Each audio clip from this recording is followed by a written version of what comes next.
தோடுடைய செவியன் விடையேறி ஓர் தூவெண் மதிசூடி காடுடைய சுடலை பொடி பூசி என் உள்ளங்கவர் கள்வன் என திருஞான சம்பந்தர் நேரில் பார்த்த அதே உருவ சிவன்.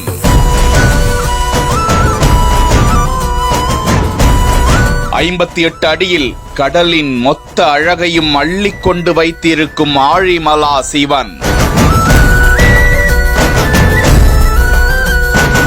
அவன் அருளால் 23 வயதில் தொடங்கி 7 ஆண்டுகளாக பார்த்து செதுக்கிய 5D சிற்பம்.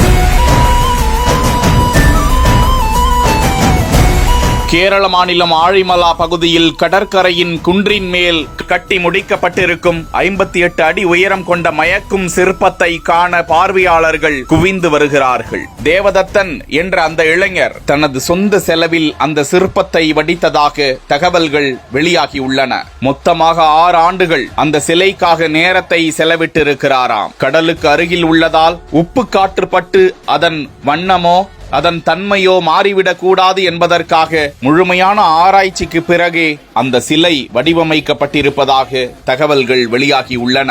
அந்த சிலையின் உருவம் குறித்து வெளியாகியுள்ள தகவலில் சிவபாத விருதையருக்கும் பகவதியாருக்கும் மகனாக தோன்றிய திருஞான சம்பந்தரை சீர்காழி தோணியப்பர் கோவில் குளக்கரையில் அமர வைத்துவிட்டு அந்த தம்பதியர் நீராடச் சென்ற போது சம்பந்தர் பசியின் காரணமாக அழுதாராம். அப்போதே அவர் ஒரு தெய்வ குழந்தை என அறிந்து கொண்டு அவரது குரலை கேட்ட சிவன் பார்வதி தேவியிடம் குழந்தையின் அழுகையை போக்க ஞானப்பால் ஊட்டுவாயாக என அருள அன்னை பராசக்தி குழந்தையின் அருகே வந்தாளாம். சம்பந்தரை வாரி அணைத்து முத்தமிட்டு மகிழ்ந்து மடி மீது அமர்த்தி கொண்டு பாலினை பொற்கிண்ணத்தில் ஏந்தி சம்பந்தரின் கண் மலரிலே வழிந்த நீரை துடைத்து பால் அமுதத்தினை ஊட்டினாளாம். பிற்காலத்தில் திருஞான சம்பந்தர் தான் கண்ட சிவனின் அந்த அடையாளங்களை தோடு உள்ள செவியன் எருதின் மேல் ஏறி வந்தார். ஒரு தூய்மையான வெண்மையான நிலவை தலையில் சூடியிருந்தார். சுடுகாட்டில் உள்ள சாம்பலை பொடியாக உடலெல்லாம் பூசியிருந்தார்.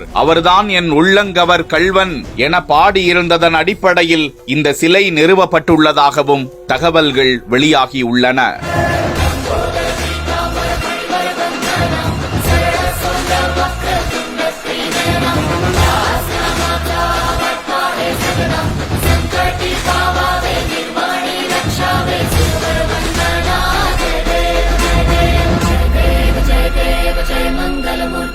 श्री मंगल मूर्ति दर्शन मात्रे मन कामना पूर्ति।